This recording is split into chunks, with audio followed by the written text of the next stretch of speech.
Nós temos dois focos centrais bíblicos. O primeiro é vida eterna, não há nada mais importante do que ela. O segundo é vida terrena. Entendemos que quando a carta ao Apocalipse é escrita, ela diz que aquele que vencer não sofre o dano da segunda morte. A palavra morte ali traz a conotação de separação. Na verdade, quando uma pessoa morre, ela só morre porque o espírito deixa o corpo. E quando o espírito deixa o corpo deixa, de ter vida, certo? Assim como o homem estava ali feito, quando Deus sopra o espírito nele, ele obtém vida. Quando o espírito sai do corpo, o corpo morre. Ou seja, quando o espírito se separa do corpo, quando há a separação, o homem enfrenta a primeira morte. Agora nós temos a segunda morte, que é o momento da alma, aquela que deveria voltar para Deus porque pertence a Ele, agora, pelo motivo do pecado, que não foi confessado, que não houve arrependimento, que não houve conversão, essa alma agora se separa de Deus. Como a alma, ela é eterna, o que acontece? Nós olhamos e vemos a preocupação de Deus primeiro com a vida eterna. Sempre vai ser assim.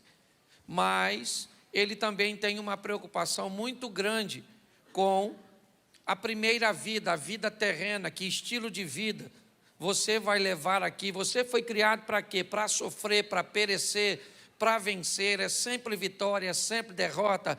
Como é que funciona isso? Nós temos falado muito aqui sobre processo. Eu não sei se você já reparou, por muitas vezes, nós vivemos debaixo de um processo sem notar que é um processo. Preste atenção, quando você se levanta, há um processo para você começar as suas atividades. Algumas pessoas levantam, escova seu dente, toma o banho, outras tomam o banho, escova o dente, outra escova o dente enquanto toma banho. Mas ninguém escova o dente, ou melhor, ninguém toma banho, se vestiu sua roupa primeiro. Normalmente você levanta, vou falar o ritual ou o processo da maioria das pessoas. Você se levanta, certo? Quem tem o hábito de tomar banho, toma banho, escova o dente, se enxuga, coloca sua roupa íntima. Coloca o sapato primeiro? Não, primeiro você coloca a roupa. O sapato vai por... Na verdade, isso é um processo. Coisas que vão sendo feitas, de uma forma, vamos dizer, correta, ordeira. Quando nós vamos viver nessa terra, primeiro nós temos que entender o modelo cujo qual Deus está estabelecendo. Eu vou mostrar para você 7 coisas rápidas em Gênesis, que se nós conseguirmos aplicar na nossa vida, nós vamos levar a nossa vida de uma forma extraordinária. Nós vamos viver uma vida abundante e nós vamos viver momentos pontuais de sofrimento, porque a Bíblia diz, no mundo tereis aflições. Então não dá para fugir 100% das aflições. A Bíblia diz que nós vamos ter aflições e nós vamos ter aflições. A minha pergunta é, qual a quantidade de aflições que nós vamos viver? Todos nós sofremos, mas tem pessoas que têm um nível de sofrimento muito alto. Ele sofre muito mais do que vive, e outras pessoas vivem muito mais do que sofrem. Tem muito mais momentos de alegria, de satisfação, de prazer, do que momento de dores. A nossa proposta é essa, é que a margem de seu sofrimento seja extremamente pequena, para que pessoas que olhem a sua vida te perguntem, observem e digam, que estilo de vida é esse? Eu gostaria de ter isso. muito mais amigos do que inimigos, muito mais de momentos bons do que de ruins, muito mais de sucesso do que de fracassos. Esse é o contexto bíblico. E quando olhamos para Gênesis, antes de criar o homem, Deus cria um modelo cujo qual Ele deseja que o homem viva. Que modelo é esse, pastor? Primeiro, o modelo da criação. Quando Deus começa a chamar à existência as coisas que não existem, como se elas já existissem, Ele estabelece o modelo de vida que o indivíduo deve levar. Por isso que a Bíblia diz que o justo viverá pela fé. E a fé é a certeza daquilo que não se vê. A fé é aquilo que chama à existência as coisas que não existem, como se elas já existissem. E Ele assinou isso no Gênesis, chamando a existência, e disse: haja isso, faça-se assim. Por que é que Ele chama a existência? Por que é que não cria tudo de uma vez? Ele está estabelecendo um processo, onde a base é a fé, chamando a existência as coisas que não existem. E pode notar que todas as vezes que ele termina algo, o texto também termina dizendo: e viu Deus que era bom. Ele cria pela fé e supervisiona pela visão. Tudo que é feito, no término da execução, há uma supervisão. Ele observa, avalia, verifica. É assim que funciona.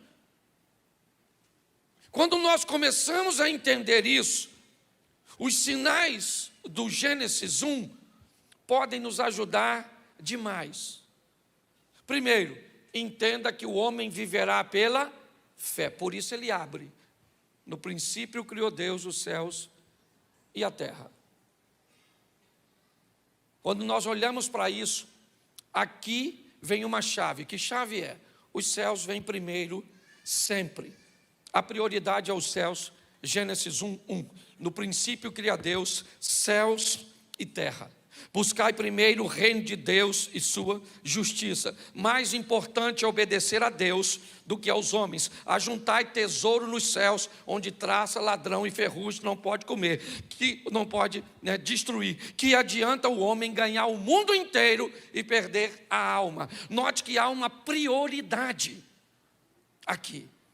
Quem vai viver com Deus vai viver pela fé, é verdade.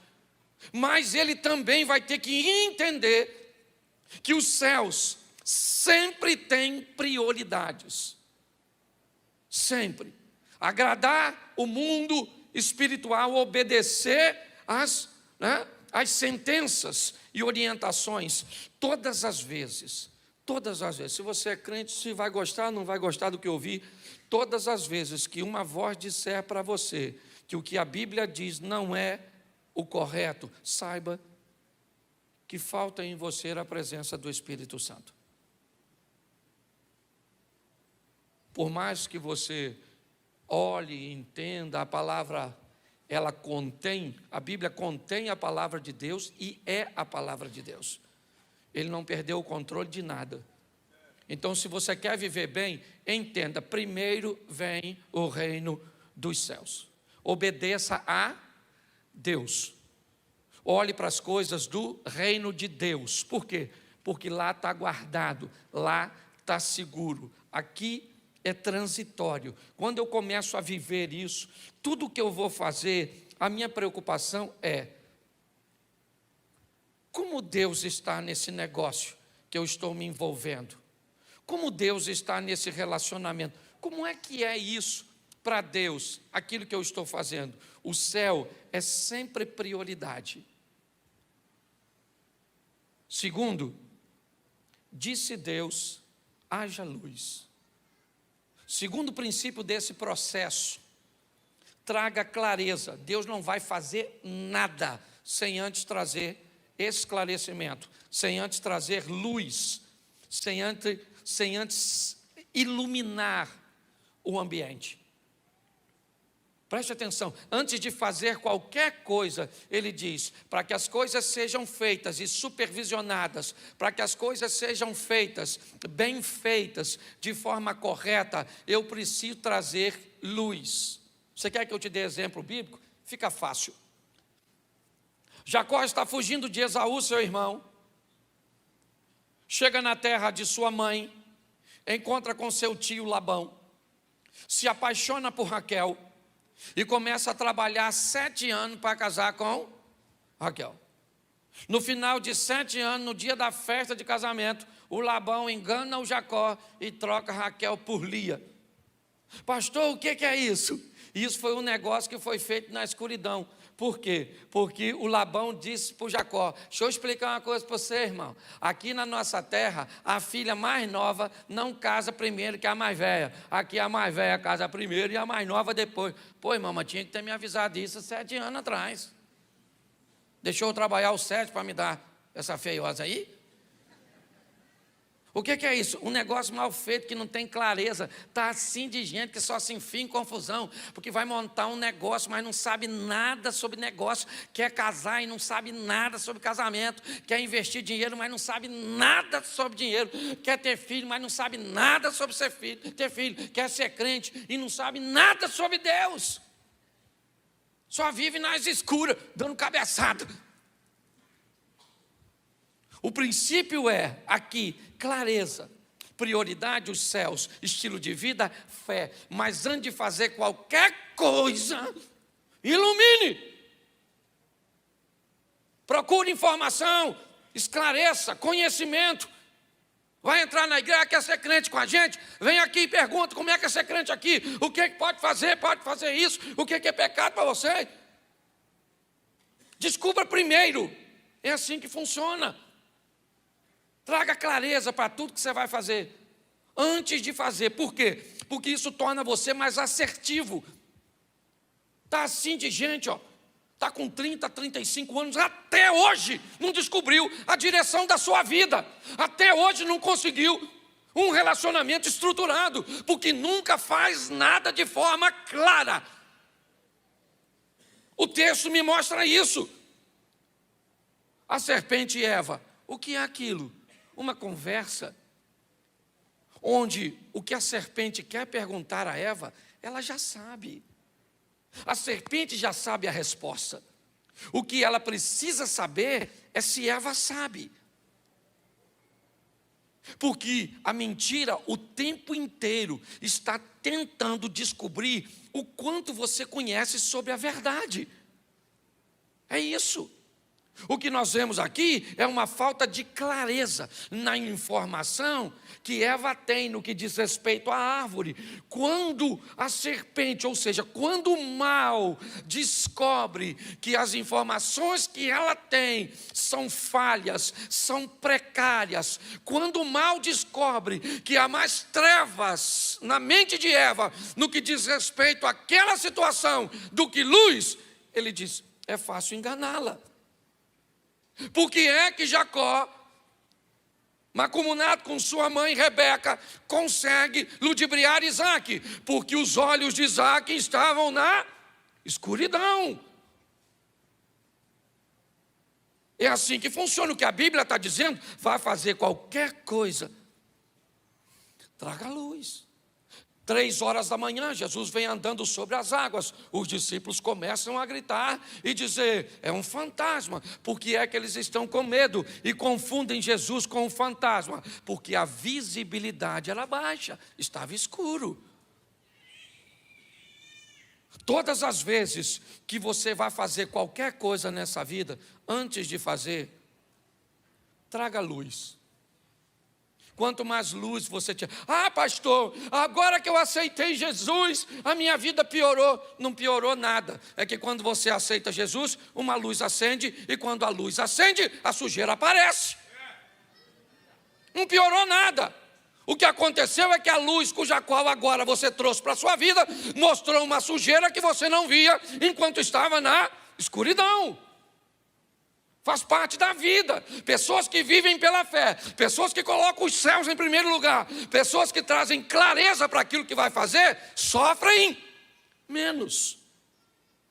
Terceiro, vamos lá?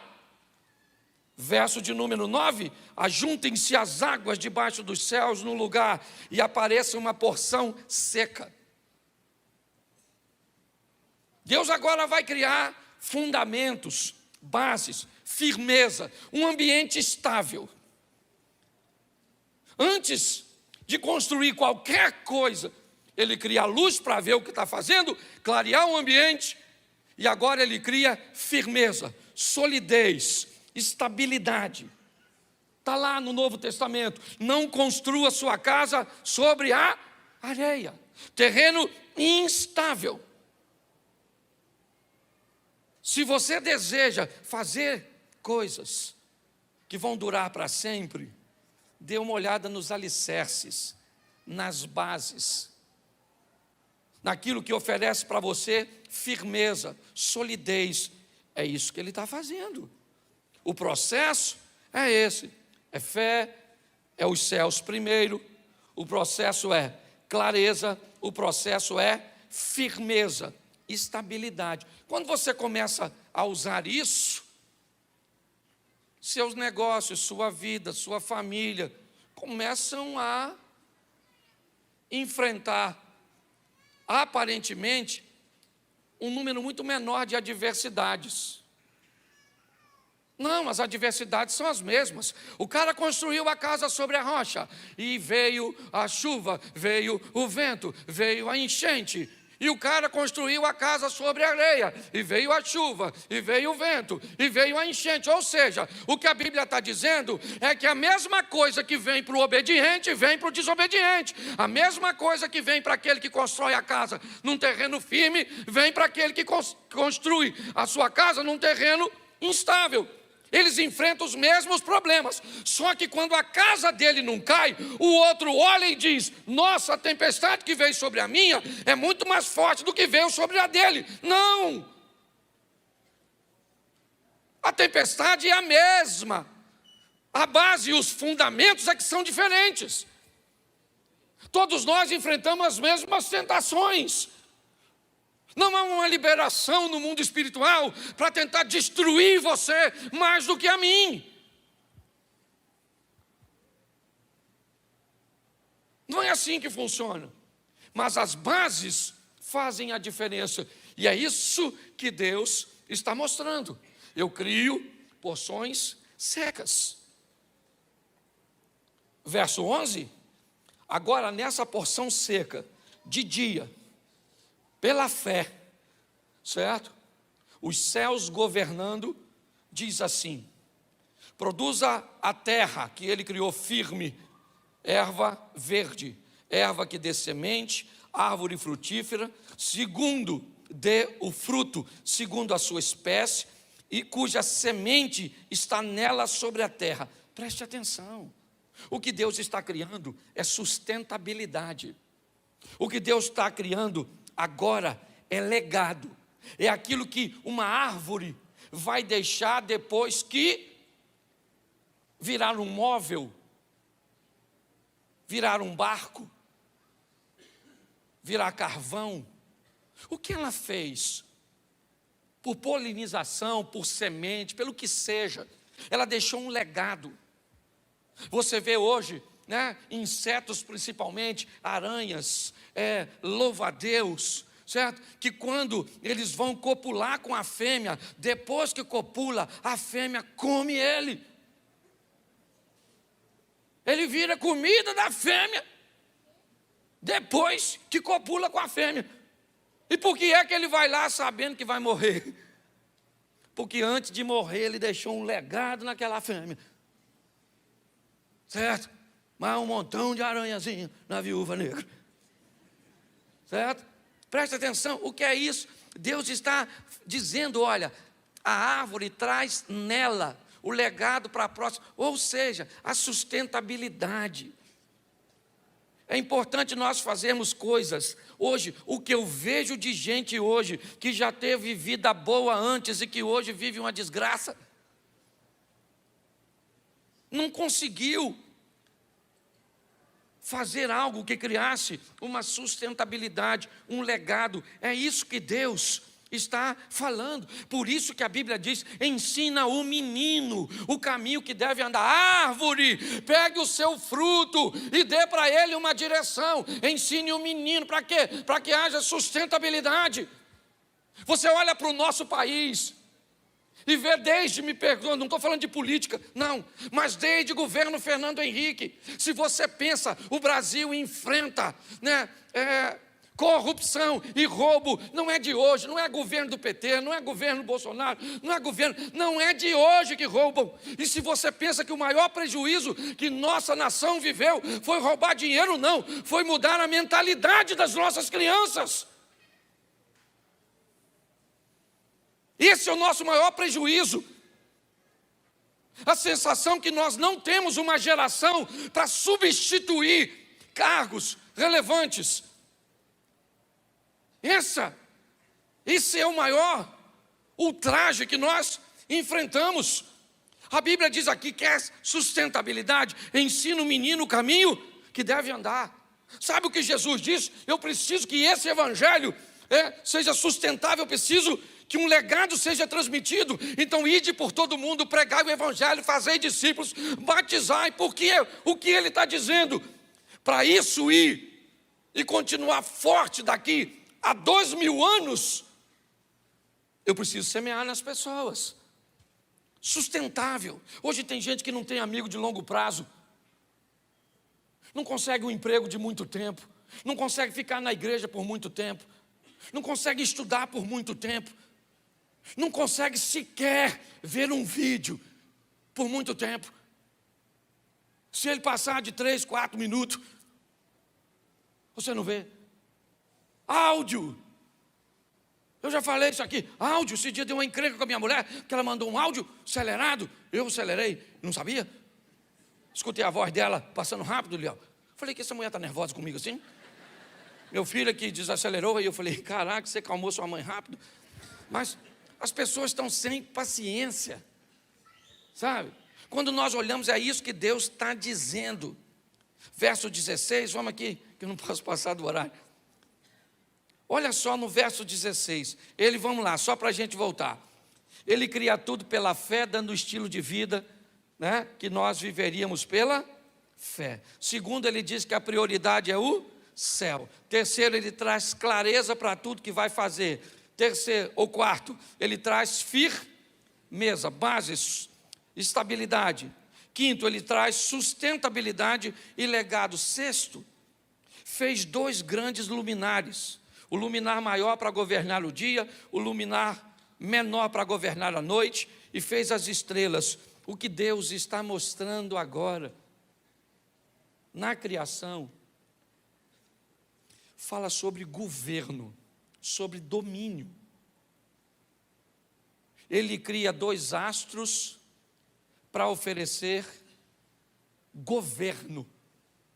Ele cria as estrelas para dar direção, domínio. É o que Deus está conversando com Caim. Quando o coração de Caim está naquela situação, o que Deus diz para ele: o pecado jaz à porta, mas a você cumpre o domínio, o governo. Hoje eu vejo pessoas desgovernadas. Eu não consigo parar de fumar, eu não consigo parar de beber, eu não consigo parar de ver pornografia, eu não preciso parar de usar o celular durante o culto, eu não consigo parar de conversar, eu não consigo nada, eu não tenho domínio sobre nada, eu estou sempre endividado. Eu não tenho governo de nada, minha casa é uma bagunça, minha vida é uma bagunça, é tudo sempre uma bagunça, porque eu nunca consegui governar. São os princípios básicos que Deus está estabelecendo. Quando nós entendemos e colocamos isso como prática na nossa vida toma um novo rumo. Vamos lá, verso 28. Deus os abençoou. Tudo isso é Gênesis 1. Deus os abençoou e Deus lhe disse: frutificai, multiplicai-vos, enchei a terra, sujeitai-a, dominai sobre os peixes do mar, sobre as aves do céu e sobre todo o animal que se move sobre a terra. Deus, depois de construir tudo pela fé, os céus em primeiro lugar, clareza, firmeza, sustentabilidade, certo? Governo. Agora ele diz ao homem: você vai cuidar de tudo isso. É você que vai cuidar, você vai colocar nome nos animais, você vai fazer a manutenção. Preste atenção. Ao homem aqui é dado tudo aquilo que eu entregar à sua mão para você fazer pela fé, para você fazer colocando os céus em primeiro lugar, para que você faça com conhecimento e clareza, com firmeza, com estabilidade ou sustentabilidade, com domínio e governo. Você vai precisar fazer manutenção e cuidado. É sempre assim. Quem rege sua vida nesses parâmetros sofre menos. Talvez você olhe para a minha vida e diz assim: poxa, pastor, eu vejo a vida do senhor, poxa, eu acho uma vida legal, nunca vi o senhor sofrendo, nunca vi o senhor muito preocupado, endividado, com problemas tão grandes. Hoje eu posso falar para você, mais de 90% dos problemas que eu resolvo não são meus, são dos outros. Eu diminuí tanto a minha margem de problemas, que eu ganhei muito tempo para ajudar os outros a resolverem as dele. É assim que funciona. E por quê? Porque eu comecei a aplicar as coisas. Vou fazer? Como é que eu vou fazer? Como é que Deus, o que Deus acha disso? Ah, Deus aprova? Então tá bom. Não é porque Ele aprova que eu vou fazer. Eu vou lá dar uma olhada, porque Ele aprovou, mas eu posso estar envolvido num ambiente equivocado. Isso é firme ou não? Há um tempo atrás, numa igreja antiga, vieram oferecer, pelo menos para mim, eu não sei quem lembra disso, que a gente podia ganhar dinheiro conseguindo a vaga de um caminhão ou de um carro num determinado lugar. Você pagava 70 mil e ganhava 8 por mês. Olha que negócio da China. Você dava 70 e ganhava 8, Jorge. Até o olho do pastor cresceu. Mas o que eu fiz? Eu quis saber onde é que o carro trabalhava. Onde é que o caminhão ficava estacionado. E aí eu descobri que não tinha carro nem caminhão. Eu falei: mas como é então que nós ganhamos um negócio que não tem? Não tem, mas está não sei aonde, está não sei aonde. Aí quando eu botei luz, eu falei: esse troço tem para mim não. E um dia eu fui falar sobre isso na igreja, de gente que tinha colocado dinheiro e perdeu. Sabe o que eles fizeram? Desviou. Foi tudo embora. Nossa, o pastor falou. Você está rindo? Cuidado que você pode estar rindo de você, em outra situação. Então a nossa proposta é essa. Quando você olha para Gênesis 1, lá no finalzinho, o 31, diz assim: e viu Deus tudo quanto tinha feito, e eis que era muito bom. Ele foi até descansar no 7º, de tão feliz que ele ficou. Estava tão bom, o quê? O ambiente que ele criou para o homem viver. Com firmeza, clareza, estabilidade, sustentabilidade, governo, certo? Tudo. Ele falou: esse negócio é tão bom que eu vou dormir. Vou descansar um pouquinho. Dormir não, que senão eu fico fora do texto. Não, que aí os teólogos de plantão: nossa, que heresia, não tosquenejará, nem dormitará o guarda de Israel. Então tem que me retratar. Não, o inimigo usa umas pessoas, já para botar defeito na mensagem. Certo? Mas deixa eu falar com Deus dormindo então, tá bom? Ele diz para os discípulos: aí rapaziada, vão dar um pulinho do outro lado do mar. Ele entra no barco e dorme. Porque o que ele está dizendo? Eu não tenho mais nada para fazer por vocês. Profeta Isaías: que poderia eu mais fazer a minha vinha que não tenha feito? Agora cantarei o meu amado, o cântico do meu querido a respeito da sua vinha. Plantei uma vinha no outeiro fértil, cerquei, limpei das pedras, construí uma torre, construí nela um lagar, e eu esperava que desse elas uvas boas, mas deu uvas bravas. Que poderia mais eu fazer? O que há mais entre mim e a minha vinha? É Deus falando no profeta Isaías. O que Deus está falando para mim e para você? Olha, como é que é o seu nome? É. Maria, sabe o que Deus está falando? Maria, eu criei tudinho para você dar certo, Maria. O ambiente tudinho, Maria. Não se lasca, não. Porque eu criei tudo para você dar certo. Se você está dando errado, tem alguma coisa de errado. Onde, pastor? É o Satanás. Não é. Deixa o pobre coitado do diabo. Já é chifrudo sem ter mulher. É uma tormenta, o pobre coitado. Você está entendendo? Escuta o que eu estou te falando. O maior vilão da sua vida é você. Porque os princípios, e eu termino aqui, está aqui, ó. Viva pela fé. Em primeiro lugar, o céu. Faça as coisas de forma clara. Traga firmeza e estabilidade. Sustentabilidade e legado. Governo e domínio. Manutenção e cuidado. E aí foi muito bom. O que? Tudo. Casamento muito bom. Trabalho muito bom. Caminhada de fé muito bom. Certo? Tudo é bom. Aí lá uma vez ou outra, para não ficar bom assim demais. Aí tem uma briga com a esposa. Aí tem uma encrenca com o filho. Cabeça de rolinha. Certo? Aí você tem uma crisezinha financeira. Aí, porque tem que ter uns probleminhas assim para dar uma. Certo? Agora uns probleminhas lá uma vez ou outra. Porque tem gente que sofre há tanto tempo que você não vive. É uma saga e o vento levou. Está na hora de você mudar de estilo de vida.